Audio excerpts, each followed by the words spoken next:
Hello everyone, welcome to GoTarryn TV. I'm Taryn the Traveling Trainer with GoTarryn Personal Training here in the greater Atlanta area, about to welcome two brand new guests for the very first time on today's show. Now before we welcome them here, I'd like to ask everyone out there, if you please be so kind as to like this video, leave us a comment, and share it with all of your friends and family out there. Now, as I mentioned, we're going to be welcoming two amazing individuals right here on GoTarryn TV, and starting with ladies first, all the way from out in Phoenix, Arizona, we're going to be welcoming Ms. Michelle Lorenz, who's going to talk to us about Nerf 1, Nerf 2, some of the other health and wellness products that have helped her out, especially with her personal testimonial. And secondly, right here in Atlanta, Georgia, where I'm at, we're welcoming, thanks to Christy Wiegert, a referral of Dr. Robert Pruni, or as the community calls him, Doc Ninja. He's the owner of Ninja Core, and he is going to be telling us about some of the cool things that he's doing here in Atlanta. He's got a lot of experience and a very well-decorated individual that I'm looking forward to also meeting for the first time here via Skype. So stay tuned for the next half hour. We're going to have an exciting conversation with these two awesome guests for the very first time on GoTarryn TV. And remember, with GoTarryn Personal Training, it's your time, it's your investment, it's your life. We'll be right back.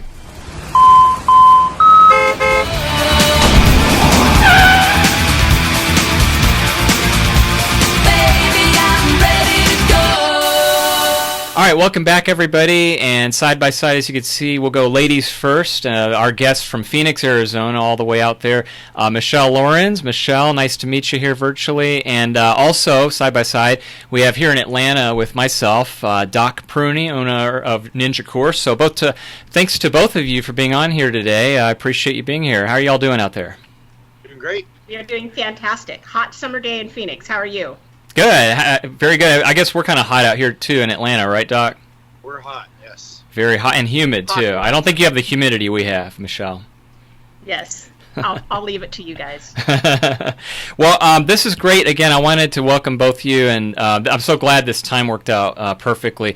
Y'all have a lot in common, actually, with each other because you're both very successful, highly successful with your brands, and it looks like you've both been doing this with good experience. So I'm going to bounce back and forth between both of y'all. And again, because this is a get-to-know-you kind of informal, casual session, Doc, I wanted to start with, again, because we're here in Atlanta, let's go and maybe try to just get to know you a little bit here. Ninja Core, we'll talk about that. But I guess if you could start out with us and tell us a little bit about yourself, where you grew up, how you ended up here in Atlanta, and all that good stuff, please. Okay, well, first of all, I started my career as a chiropractor. And interestingly enough, I knew that at the beginning of the career, that was just going to be a springboard for other things.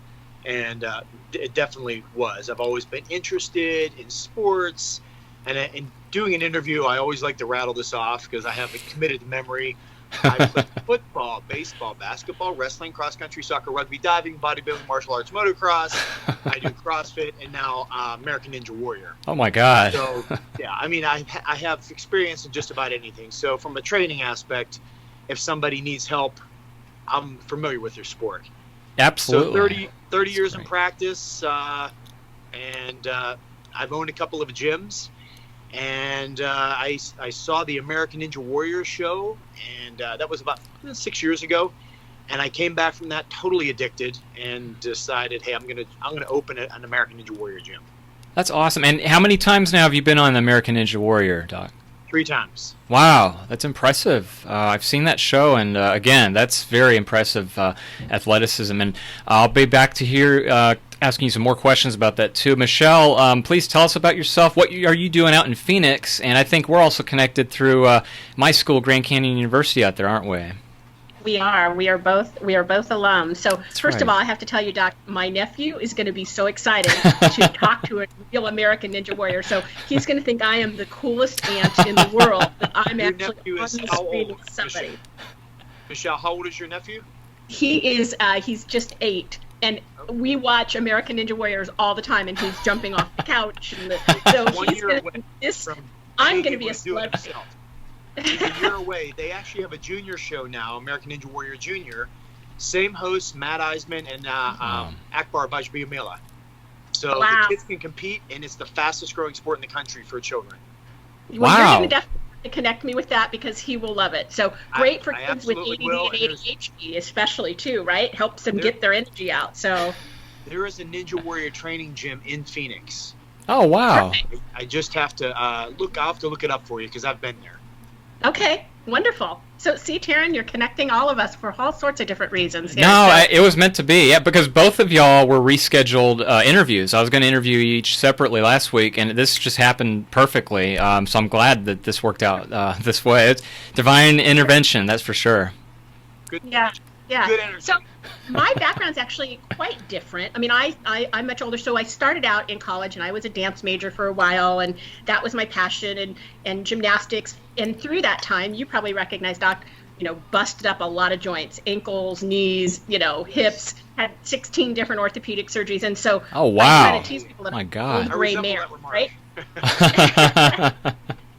Blow out the ACL, have another surgery. So I have a lot of arthritis at 55 from the things that I did when I was 20 and 15 and 25, right? And so my background's actually not like yours. I went to law school. After I realized I wasn't going to be a dancer because of all the broken joints, I went to Grand Canyon University, just like Taryn, and got my undergrad there here in Phoenix, and then went on to law school. And after law school, I just kind of practiced for a while, and then I worked and handled a lot of claims, but my passion has always been health and wellness in a different way. It started with myself, but then spread into the animal world.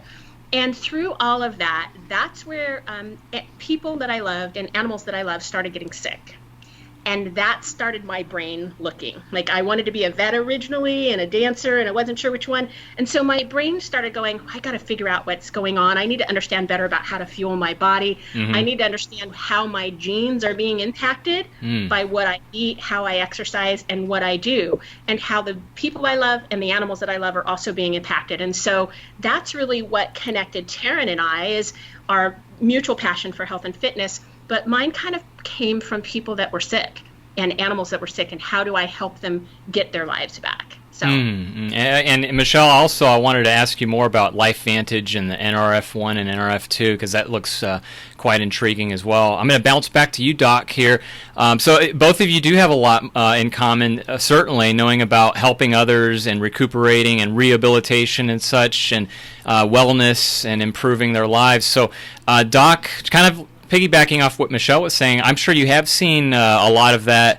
You had said, you echoed those sentiments about the injuries that Michelle was saying, but I assume you work a lot with others in rehabbing and helping them recover with surgeries and such too. Well, actually, we have more in common than you think, because about the same age. I'm 54. No way. You both look way too young for mid-50. I would never believe that. It's amazing. We love every joint in my body, every single joint full of arthritis. Wow. Surgeries. I was just in Phoenix last month. Oh, cool. To have stem cells put in my knees. Oh, wow. So I've literally been running bone on bone. I do the obstacle course racing as well. Wow. At a level age group, and I was in London last October for the World Championships, but I reached a point in 2016 I couldn't walk. Oh, wow. I mean the nerve, I mean, big strong muscles, but the joints, if they won't carry you, you can't move. So the nerve system inside the knees literally shut down, and there was an entire year I'd have to get out of bed, brace my knees, and then put sleeves on them, and then functional braces, and I would put my scrubs on to go into the clinic because I didn't want anybody to know that I was suffering. And I would see patients. Then I would come to the gym, same thing. I'd either have sweatpants on so nobody could tell. People knew. But I'd still go through the same workouts. I'd just stabilize the knees. I had stem cells done, and it took about 4 to 6 months to grow the cartilage. And the first activity that I did following the stem cells, I was out in Utah, ran up Mount Zion and down. Oh, wow. Oh, my God. Wow. Wow, that's incredible. Have you ever been out that way, Michelle? That's pretty close to where you're at. Yeah. Mount Zion's beautiful. We have for people out in Atlanta, people that haven't been out here, man, we have some phenomenal hikes, whether it's Mount Zion or if you've never been to the Grand Canyon, we have a lot of athletes that run the Grand Canyon from rim to rim. So run down the south rim, across the bottom, and out the other side. So for a ninja warrior like you, that's your next challenge, is run rim to rim at the Grand Canyon, I would love right? to do that. Taryn, you need to take a trip there. It is absolutely beautiful, stunningly beautiful. Yeah, I've never been. Believe it or not, yeah. Although I've been to Phoenix, geographically it shows you kind of my. I'm not really aware of exactly. Grand Canyon's what, like at least 3 or 4 hours drive from Phoenix? South Rim's about 4 hours north. Is that of right? Phoenix. Yeah, I didn't realize it was that far. But I plan to go there for sure next year and visit, definitely. That's so cool. That's awesome. Michelle, kind of what Doc was talking about there. Are you familiar with any kind of stem cell research or anybody that's done stem cells or considered that? You know what? So funny that Doc said that. So, my knee injury was back in 1990. I was doing a back handspring and blew out my ACL, my MCL, meniscus. Oh, wow. And then unfortunately, the doctor, this was before they had grafts from cadavers, right? This was when they still were doing patellar tendon grafts. And so he took a patellar tendon graft, and when he did that, he fractured my kneecap. Oh. And so it went from a really bad injury to an even worse one. And then I was in a cast for 2 months. So when I got out of my cast, I had 13 degrees range of motion in my knee. And so so that was 1990. And in the last, 25, 27 years, or I guess 29 years, I'm really getting old now. I've had everything, everything but stem cells. So I've had hyaluronic acid injections. I've done Celebrex, Vioxx. I've done tons of cortisone shots that have obviously eviscerated any of the remaining tendons and ligaments, and they're so bad for you. And I wasn't getting any relief. So one of the only things I haven't tried is stem cells, but I've heard so many people talk about it, how it's just changed their lives by doing stem cell. So it's definitely, I can't wait to hear more about it. Yeah, me too, Doc. The only thing I've really heard about it too, other than that, is that how expensive it is. But Doc, what? It's not covered by insurance. Right, that's exactly what I was just going to say. Exactly. Unfortunately, do you foresee it changing? I don't see it being covered by insurance. It's something that it will give you a better lifestyle. Yeah. There's no, it's new. I mean, it's been around decades, but from a common treatment standpoint, it is considered newer. So there's really no long-term 30, 40, 50-year studies on how long this works. Mm-hmm. And I'm speculating, and I actually sent patients out to a clinic in Mesa. My brother runs the clinic. That's why I went there. And we were thinking, maybe 10 years it would last. Well, with my lifestyle, it lasted 1.5 years, and I was happy. So I just had it done again. Wow. And again, I went from hardly being able to move to I'm back to full activity again. That's a great testimonial. Wow, that's very, very impressive. And back to you, Michelle. You gotten into the. You talked about working with animals and your love and passion of animals, and then obviously helping others. And how did you get into the wellness, Life Vantage products and kind of that realm? Take us through that, please. So I actually have some dogs with Lou Gehrig's disease, which strikes both. Interestingly, it strikes athletes at a much, much higher rate than it does everybody else in society. So if you have had a pattern of traumatic brain injury, lots of concussions, so football players, rugby players, soccer players, if you've had those repeated concussions that cause CTE that they're studying in the NFL, that can also cause Lou Gehrig's disease. And when it strikes athletes, it's not striking them at 50 or 60, it's striking them at 20 or 30. Oh. And it's like horrible. So, and if you look, it's about almost 6 times the rate of Lou Gehrig's disease in athletes that have had prior brain injuries. And so I started looking into this because I have dogs who came down with Lou Gehrig's disease, started reading about this, and then had a person that approached me and said, "You've got a really bum knee. You've got dogs that have health issues. Have you ever heard of this science? It's new science called NRF2." And I'm like, What are you talking about, NRF2? And she said, like a Nerf football. I'm like, okay, I'm a sports geek. I get it. A Nerf football. What is an NRF2? Mm-hmm. And so it is being used. It's being studied right now at Duke in a study talking about reversal of Lou Gehrig's disease.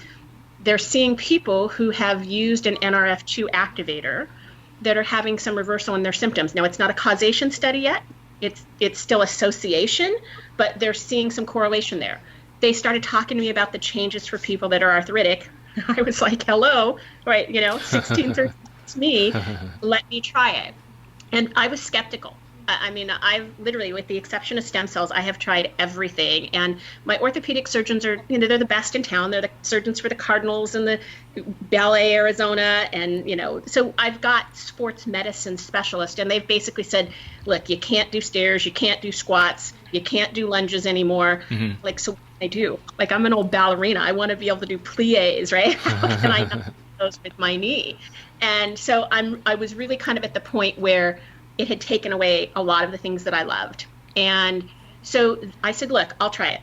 I'll try anything. You probably get that, right? If it'll take your knee pain away and let you do what you love to do for a couple of weeks, a couple of months, you're willing to try anything. But they said to me, it's typically for somebody of your age, trying to be gentle, delicate here, for somebody of your age, you need to take it for 1 month of every decade of life. And so I said, okay, well, I'll try it.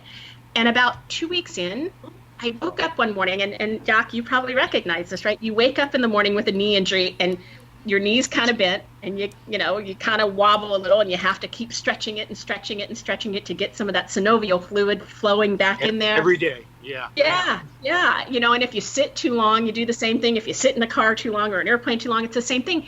And I got up out of the chair, and it was so funny because when you have a traumatic injury and it's been chronic, you've had it forever, you don't complain about it. It's just part of your life, right? Doc, you get that. You just go about life. But I remember getting up out of a chair going, wow, my knee's not stiff. I wonder if this stuff is working. And as time passed, my knee has now, not just my knee, I needed ankle reconstruction, and I've got to have a bone fused in the other foot. I've got 3 surgeries that were pending, and all of them now have been delayed. I feel better than I felt since 1990. And for me, that was life-changing. It means I can go back and do Zumba classes. It means I can go back and, do leg workouts. I mean, when you can't do lunges or squats, your leg workout, and you can't do leg extensions, your leg workouts are kind of limited, right? Mm-hmm. It's basically taken all the different exercises you traditionally do. So I'm actually pretty excited. It's changed my quality of life significantly. So that's so awesome. Michelle, this is working with the nervous system, not necessarily the joints. It's affecting the joints via the nervous system because it's helping with Lou Gehrig's, or? No, so it's really fascinating. What Nerf2 does is it goes in, Nerf2 is a protein. We all have proteins in our bodies, right?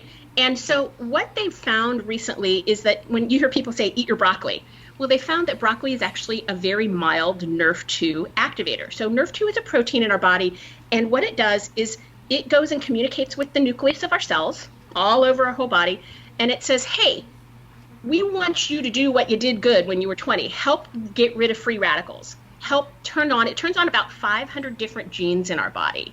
And those genes control your glutathione peroxidase production. They're super antioxidants, 3 of them that only your body can make, which is SOD, superoxide dismutase catalase, and glutathione peroxidase. You cannot take supplements to do those. Only your body can make them.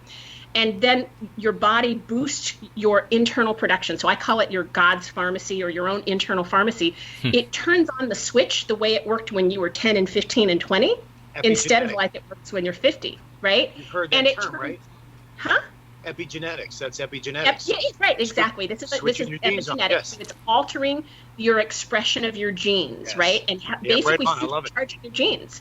And so it does that. It turns on your detoxification genes. It turns on, this is for us as athletes, this is so huge.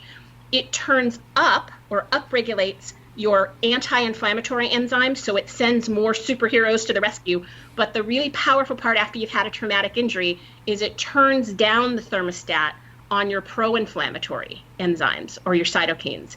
And so you're gonna get in this effect. And what's really cool is it's like a heat-seeking missile, right? Because it's your body says, okay, some people have described it like a Navy SEAL. Like the Navy SEALs, they go out and they look to see where you need help.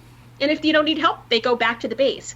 But then if you get an alert from the base in your knee, or you get an alert from your rotator cuff in your shoulder, the Navy SEALs go and attack it. And so what this really does is it just empowers your own body to go back and work the way it did, supercharges your own body in your own pharmacy. And that, for me, because I've taken so many anti-inflammatories that cause gastric problems, obviously Vioxx caused heart attacks and strokes. I mean, It was great to get rid of pain, but the trade-off is that you have a stroke, not a really good trade-off. So for me, that this is all natural, I was blown away. And that's what I fell in love after I could stand up and walk. And I have a great story. I was walking up to my cousin's house at Christmas, and I'd been on it about a month, and I only see her once a year, holiday times.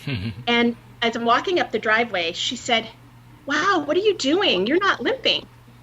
And I said, "What do you mean I'm not limping? I don't limp." And because I didn't think I did. And she said, "Yeah, you do. You've always walked a little bit like a pirate." I was like, well, that's not very nice to tell me, but I guess I'm glad I'm not walking like a pirate anymore. So even to people who didn't know that I was taking this, and obviously I didn't know I was having problems walking, they noticed the difference in my range of motion and the fluidity in my joints. So that was another big, huge validation for me. And then it's gone on to be used in other animals, people, with a whole bunch of other stuff, right?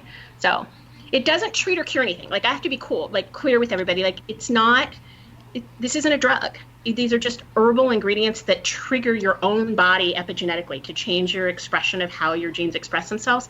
But it's not a drug. So it doesn't treat, cure, or prevent, or mitigate anything. What it does is it turns on your body so your body can do what your body does best, right? And that's the amazing part of it. Just like stem cells. That's from your body doing what your body does with stem cells, right? It's the same kind of premise. It allows you to grow. I'm growing new cartilage right now. Right. Yeah, and that's an amazing testimonial there too, Michelle. And Doc, with the stem cells now, I know that you said you're going to be continuing to do that.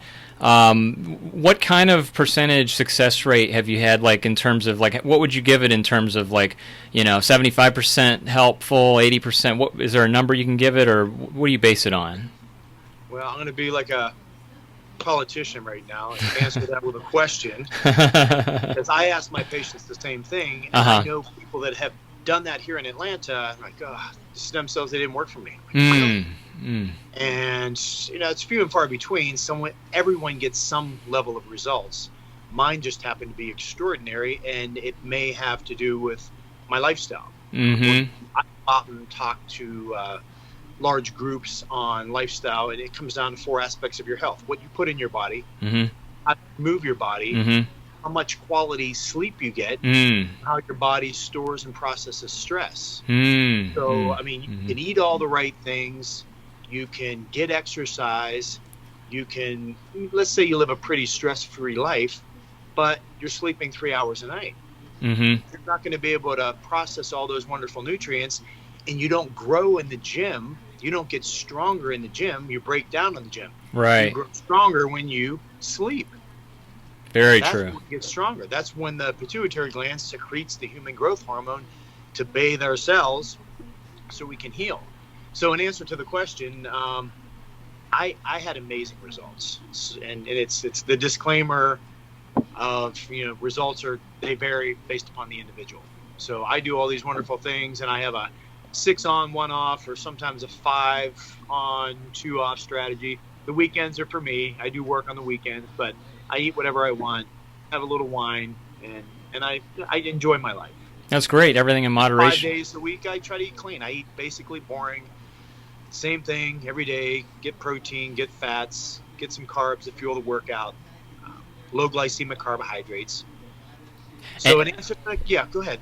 No, that's good. And I was just going to ask you on that, Doc, too, because you mentioned stress. That's a big one, too. And I'm going to ask you, too, Michelle, because, I find a lot of times in this industry, in this field, whether you're working with anyone with health and wellness, stress and not getting enough sleep, like you said, is huge. But what is your best advice to those patients that you have that come see you, Doc, that they're highly stressful and you can tell it's impacting them very adversely?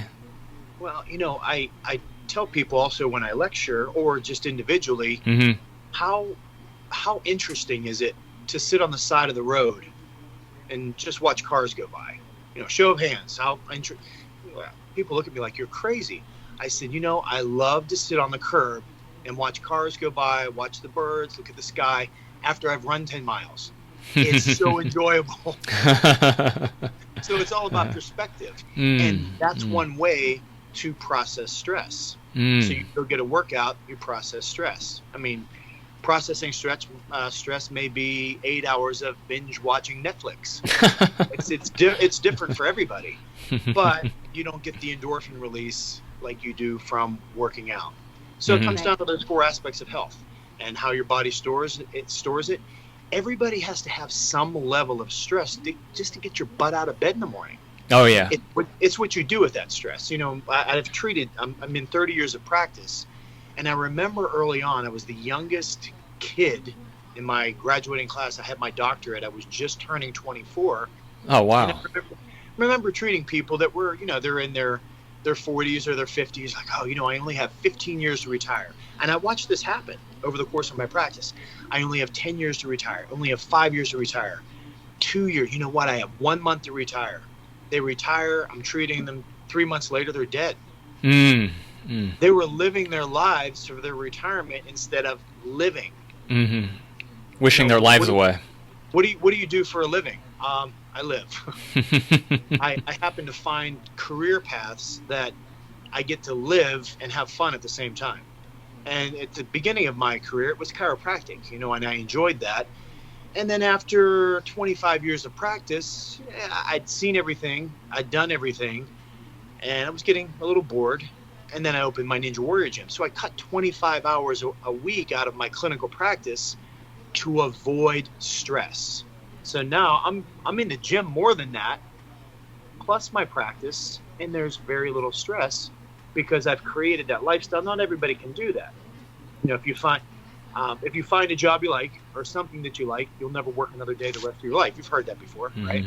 Mm-hmm. Well, I haven't worked in 30 years. I love it, Doc. And then, Michelle, I guess same kind of two-part question to you. You hit on nutrition and importance of exercise, which obviously, I'm glad that you're able to get back into it, with the injuries and such. But what Doc was just saying, two things, stress and sleep. How's your stress level? How do you manage it? And do you get enough sleep? Yeah, so couple different things, and Taryn, if I can actually step back to what Doc just said. Yeah, please. I know why my stem cells work so great with me and maybe not with somebody else to the same level. Yeah, please. One of the things I was thinking, so when you and I talked originally, we talked about NRF2 activation, but we also talked about NRF1, which is such NRF1, which is so huge for athletes. Yep. And what we know, because Doc is an American Ninja Warrior, he builds up tons of oxidative stress in his body, right? The harder you push your body, not just stress, but oxidative stress. That makes sense. That's the free radicals that float around through our bodies. Right. But, this is alkaline water here. There you go. Yeah. There it is. Gotcha. I got some as well. So, but so oxidative stress, that's great because NRF2 takes care of the oxidative stress for me. I love jazz. I love dance. So I'm kind of like Doc. I love going pushing myself like in a Zumba class. And then I go and kind of hang out in the pool and just kind of let my body desensitize. But the oxidative stress, I use NRF2. But I want to go back to your thing about your knee and stem cells because Doc is such a big-time athlete, he has more mitochondria in every cell in his body. So what we know is mitochondria, there are engines. There are engines for every one of our cells, right? And we have them all throughout our body. In, like, your bicep, you have, like, 200 mitochondria. In your heart, you have up to 5,000 in each cell. What we know is athletes like Doc, like Michael Phelps, that they have more mitochondria because there's really only 3 ways you can boost your body's mitochondria. The first is with exercise, and it tends to be endurance athletes. So that's why cyclists and triathletes have the most mitochondria and the highest VO2 maxes because they have more mitochondria. Doc, I'm guessing, without knowing him, but just based on his profile, he's got a lot of mitochondria because he does so much exercise. The other way to boost your mitochondria is with intermittent fasting. And a lot of athletes now understand the importance of fasting because it helps send your body and boost your mitochondria. And so the more mitochondria you have and the more buff your mitochondria are, the more energy you have. And the better you're able to utilize the oxygen you take in. So if you utilize your oxygen better, guess what gets better? Your VO2 max. So super important for athletes. Also really important for healing because we know when you have an injury like Doc and I have had and you hurt yourself and you run a knee immobilizer for 2 weeks, your mitochondria inside your knee, inside your quad, in your hammies, your mitochondria shrink and shrivel. And so it's so super important to keep your mitochondria healthy. I'm guessing, Doc, the reason stem cells worked for you is because you have more mitochondria, so they were able to help your stem cells work more sense. actively. Yep. Yeah, and so what we know is that the more mitochondria you have, you extend your telomeres on the end of your DNA, your chromosomes, right? And when you extend your telomeres, what happens? You live longer. Yep. So why do athletes and people who exercise live longer? Because they're protecting their DNA. And that's what happens with NRF1 activation. So pretty cool that you said that, because my lights were just going off in my brain going, I know why. So the oxidative stress, back to your original question, Taryn, the oxidative stress, definitely take care of it with super antioxidants that your NRF2 system boost, but also the other side of it, NRF1 helps you sleep. Since I've started using NRF1 activation, and that's things like alpha lipoic acid, resveratrol, CoQ10, right? Everybody takes L-carnitine before a workout, right? So many people use L-carnitine. Why? That helps boost your mitochondria. What happens? It gives you more energy in the gym. So there's a really great quote from Greg LeMond. Everybody might remember him. He was the only legitimate winner of the Tour de France from the United States, right, without PEDs. So Greg LeMond has this quote. He wrote a book a couple years ago with an MD, and he said, listen, athletes, we focus on proteins and carbs, but mitochondria should be as common in an athlete's vocabulary as protein and carbs. And if it's not, you're missing a way to boost your performance and help your recovery. And so that's the other side of it. Mitochondria, they help you sleep. So since I've been NRF1 activated, I'm a middle-aged woman. So I normally get up in the middle of the night, can't go back to sleep about 4 hours, right? I resemble that. Middle-aged men? Okay. So I now sleep 8 hours a night, and I'm getting REM sleep, which we all know is so important. It's not just that you're sleeping, but you're getting into that deep sleep where you're doing your cellular repair. So when you get that REM sleep, you're going to be able to optimize your body's healing of itself. And that's what's happening with both of these. So that's part of what I do. But the other part of it's definitely the music that take your brain so you can turn your brain off and let your brain relax too. Excellent. Very good. Well, listen, Michelle, Doc, 30 minutes was definitely not enough time to meet both of you via Skype. We need to this flew by way too fast, and that we need to do this again very soon, please. Let's definitely record another. But before I let you go, because I'm watching the time carefully, I want to make sure I don't rush you guys. If we could, for just the next couple minutes before we let you go, could we get your contact information? Doc, I'll start with you since you're here in Atlanta with me. How can people mostly find out about Ninja Core and maybe get directly in contact with you, please? The best way is to jump on the website. It's Ninja Core, like parkour, KOUR.com. It's the best way to contact us. Easy enough. Excellent. And then, Michelle, same thing. How could people, if they're wanting to know more about NRF1, NRF2, contact you directly, LifeVantage? What's the best contact ways? Absolutely. So my email is nrf2activatedlife@gmail.com, or I'll give my number, 602 here in Phoenix, 602-327-9416, and I can lead you to the website and all the information through there. Awesome.